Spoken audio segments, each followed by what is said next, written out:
Hi, we come to the end of the flood story and its aftermath here in Genesis 9, and we're going to be focusing today on the first 7 verses, 9 1 to 7 here.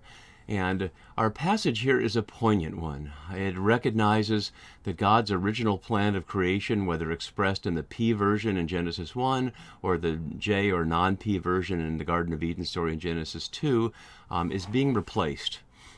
Call it a mistake if you like, or a failed experiment. One way or another, God makes the decision that the freedom that God gave humans to just receive the garden and receive life and receive the gift of abundance on earth was not enough. That human beings, as we have seen, are described as evil from youth, and therefore God has to be a more controlling parent and provide some boundaries in order to make this experiment with life on earth work.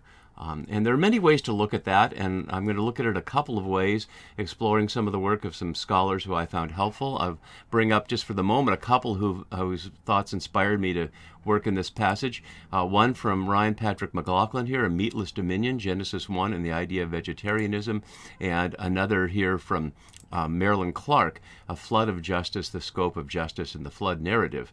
And both of those I found helpful to explore what we're looking at today. So first, as we've been doing, let's look at both the sense of sources and the structure of where we are in the overall passage before we zero in on our verses today. So last time in 8:20 to 22, we looked at what in this traditional separation here of the Genesis 6 to 9 into J, or non-P as they call it now, flood stories, we saw the ending of the J version here in 8:20 to 22 with the sacrifice, which provided the challenging notion that God is pleased at Noah's mass slaughter of the clean animals as an offering right after the flood. Now we get to the P ending of the P version, which is in 2 parts here, 9 1 to 17. This first part we'll look at now, and then the covenant between God and all creation that's in verses 8 and following there. And as we've been looking at, there are many ways to look at the overall shape, 2 different kinds of chiasms. One, the one I've been following most closely, the one that I show you here in the blue, adapted from others, and we're looking today at the B1 part of the B1 part, the fourth divine speech, which will set up the covenant, which is parallel to the cause of the problem in the beginning. And we'll see that what we're seeing here is a response to this human violence that the flood fails to resolve. Another version of that is in Wenham's up here, and we see that he places both the J part that we looked at in 8:20 to 22 last time, and what we're seeing here is part of the same closing part of it. And then for Casuto's 2 sets of 6 paragraph version, he breaks it out close to how I'm doing it today, with 9 1 to 7 as the blessing, and then the covenant, and then he concludes with the sign, the bow in the sky that we'll see at the end. Other aspects that are really important today, as well, they've been all along, is this echoes of Genesis 1, but today we're going to look at it in terms of not only the echoes, but how it's changed. So we looked at this earlier as how the flood story represents a decreation and a recreation, but the recreation, as we can see today and we'll look at more closely, involves changed terms, that God is recognizing that God's original plan is simply not viable. And that leads to deep theological reflection, which I won't get into here. Another aspect we've been following all along is the use of Hebrew words that are only found in Genesis in the flood story. And so we see that also here with 9:2, more on chat, the words for fear and dread, only here in Genesis. And as we start to move into our passage, I'd like to provide this little text that I hope is helpful, and I'll move it down so we can see here the passage itself that is framed. So we can see that in 2 and 7, the bolded parts, it's framed by the echo, be fruitful and multiply and fill the earth. And in the middle are some changes, and we're going to look at what those changes involve as we go. But what I tried to color code, and I recognize it can be confusing here, is that this section is not chiastic as a whole, as we've seen. It doesn't follow that A, B, C, B, A, or even A, B, A pattern that we've seen, although there are little subparts, as we'll see, that do follow that pattern. But overall, it's more of a stair-step word usage, that words are used in pairs or more than that as we go through that. So just looking at that briefly, there's some words that are throughout this whole section, and then there's some that stair-step as we go through. So the word for life, higheth or high, we see here, and then down here. And then we see the word remes for things that move, and you can see in my translation I've rendered the English the same each time the same Hebrew word is used, which the New Revised Standard on the left side of the screen doesn't always do. So here we see on everything that moves, remes, and then every moving thing, so the stair step here, and then the giving, into your hands they were given, Nathan here, and then here I give, Yahweh, or Elohim here speaking about giving. And then in the second part of it, we see the poetic repetition of Dam and Adam, Dam for blood and Adam for human beings, echoing also the one use of Adamah here, of the ground. But we see that played out many times here. We see Dam here and here and here and here, and Adam in all these places. So noting that close relationship between human life and blood, but also between non-humans here, all living things.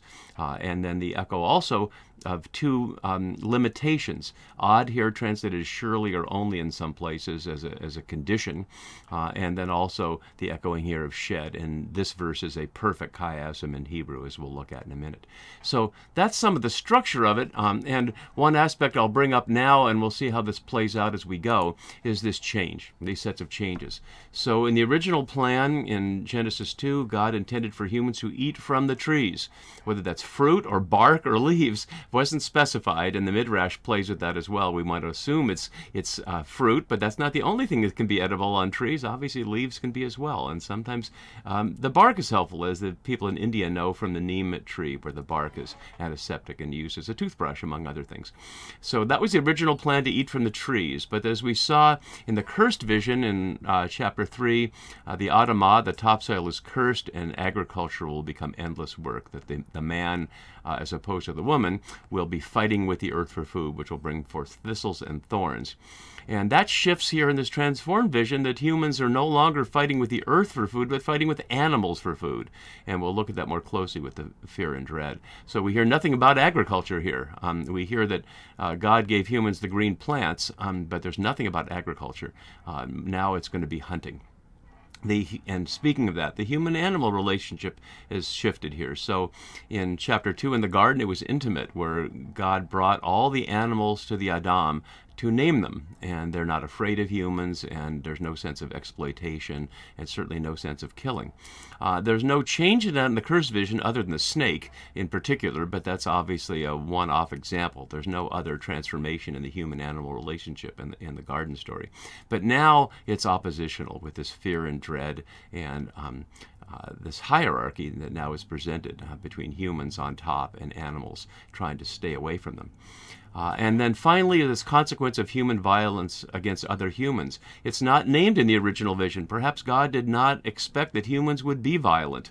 And of course, that's the cause of God's regret that leads to the flood, that God is so sad that humans have filled the earth with violence against the earth as well as with one another. But we already have seen human violence. Obviously, we saw Cain killing his brother Abel in the second generation of humanity. But God doesn't kill Cain. Instead, God protects Cain. Doesn't exhibit the death penalty or call for the death penalty. Doesn't call, for example, for Adam and Eve to kill Cain, but puts a mark on him to protect him from other humans whom Cain is afraid would want to kill him, even though it's sort of an ironic joke, because in that context of the story there are no other human beings. But that perhaps that's setting up the change here, where the death penalty is at least allowed, if not required. And when we look at the language more closely, we'll see that. But we see a life for a life. And so God is now accepting that violence is part of the human condition. And what we see at the bottom of that same text there, as you see, is what stays the same frames this passage. That God continues to bless humans, that are right at the very beginning. That God continues to will human flourishing, in the repeated refrain, be fruitful and multiply and fill the earth. And humans continue to bear the image of God, as we'll see in verse 6, which raises a very difficult theological question. Is the violence that is in humans part of the image of God, or has it come from somewhere else? And what could that somewhere else be in a context of a story that doesn't know about any devil, or in the first Enoch, where evil is attributed to the Watchers, the rebellious angels who try to tempt humans to take their side in the battle between God and the angels. But there is no other source like that here. There's simply God and humans and animals, and obviously the animals didn't cause the problem here. So the question is whether this violence that's in humans is part of the image of God or not? And the text leaves that wide open. So let's begin to look at our passage here, and I'll bring up the shape of it so we can see both the pattern and also how some of the translations in New Revised Standard are misleading. So God blesses Noah, which, given that this is the P version that follows from the J version, but in the form that we have it, that's in response in the narrative to the offering, the mass killing of animals that Noah did back here in 820, as we see building an altar and taking all the clean animals and offering burnt offerings. So as we have this now, God is blessing Noah and his sons. Notice the women are not included in that blessing here. In response to that, the blessing here, almost verbatim of 128, uses Noah and his sons as the replacement for all human beings. And of course, they are the only human beings other than the women associated with them. So now this little remnant is the recipient of this blessing and the call to be fruitful and multiply and fill the earth.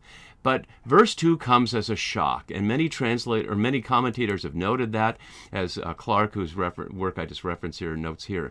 The almost shocking acceptance of the human condition is balanced by the rift that has been opened between humans and other animals. And my own note highlights how perhaps here this fear and dread of humans put on the animals replaces the struggle with the soil for food. So rather than grappling with the soil, humans will have to chase down animals who are rightly afraid of human violence. The image reminds me of the great environmental film Bambi, where early in Walt Disney's career, he showed animals terrified of humans with guns whose faces you never see, as you can see in this image here. So the great environmentalist Walt Disney early on anticipating what we're hearing here from Genesis 9. So fear and dread, this phrase is only found here in the entire Bible, although the individual words are found elsewhere, as you can see in my note. As Wenham notes, both words here, Morah and Hath, are distinctly military terminology. So animals will be hunted by humans, and we can see the echo in Deuteronomy 11:25, which only uses one of the words. It doesn't use the exact pair. Certainly puts that in relation to the Israelites' contentious relationship with the Canaanites, the people of the land. So what is transferred to interhuman struggle there is presented here as between humans and animals. And you can see a couple of examples where each of those words are used elsewhere. Because it's a one-off use, it's hard to know if this is a hendiadys, like tohu vabohu in the first verses of Genesis, also a one-off as a pair of those. But as we saw that making a phrase here that is more than the individual words separately, perhaps that's what's expressed here. But both words express, when you see humans, animals, get out of the way. Because they're dangerous. But then there's an ambiguity here in what follows, and I'll scroll down on the screen so you can see the Revised Standard, but I want to go back to my chart on the right side so you can see what I'm pointing to. Because in the New Revised Standard here, every moving thing that lives shall be food for you, which implies all the animals upon whom the fear and dread of humans is placed in verse 2. But there's a link that misses here that you can see perhaps on the right side more clearly, on everything that moves on the ground, and here every moving thing remes, which implies perhaps that not the birds and the fish, but just the animals moving on the ground are to be human food. And that's distinct from other animals that are described elsewhere, behema, which are the domestic animals like cows and goats, which certainly are regularly human food, like the fatted calf and the goats, etc. But of course, those don't have to be hunted down. Those have become domesticated, and so that's a different category. And they're not as afraid of humans, to their own detriment often. But as many scholars have noted, domesticated animals have made their own deal with humans, whether those are dogs or flies or anything else that finds human habitation full of food. Makes it a lot easier to get than they would get otherwise, as long as they don't get too close. Or unless they become cute, like dogs can, to get people to protect them. But in the ancient world, that was not the case. So we'll move on from that point here. So every living thing, every moving thing shall now be food. The word for food is a surprisingly unusual one, only in chapter 1 and earlier in chapter 6 in Genesis. Although there's plenty of eating, the generic category of food is only in the beginning and here. The phrase for "as I give you green plants" is very misleading here, and Brueggemann points that out in my note below, that the preposition in Hebrew "k" is not an elliptical reference to the earlier giving, because God did not give the green plants to humans for food early on. God gave the green plants to animals for food and gave to the humans from trees. So that's why I've, using Brueggemann's insight, translated on the right side, and along with the green plants, I give you everything, not as I gave before. And the word for give is only once there, so highlighting that this give is not actually in the text. But the qualification, surely here, only there, you shall not eat flesh with its lifeblood. The phrase with that its life, that is, its blood, is unduly complex, and it misses the point that echoes here that lifeblood here is exactly the same as this phrase here, except in reverse order. Here we have nefesh dam, and here we have dam nefesh. And all these, I've just provided the root word. In the actual Hebrew, the form of these words is grammatically different, but I provided the root to not make it overly complex, and so you could see it more easily. So you shall not eat flesh with its blood in it, which is to say perhaps something like an indigenous approach to eating animals, that you're allowed to eat them if you can catch them, but don't treat them as resources, as we would suggest. In other words, don't have massive animal farms, or as the Western white people did to the bison, as opposed to the indigenous people did to the bison, to just slaughter them all, but to kill them with honor and respect and not take their blood, which is what they share along with the spirit with human beings. And of course, if they're dead, they have no spirit, but they still have the blood. So it's an expression of the earth stuff, the Adamah, flowing through them, now in the form of dam, liquid topsoil, as blood, to not eat that blood.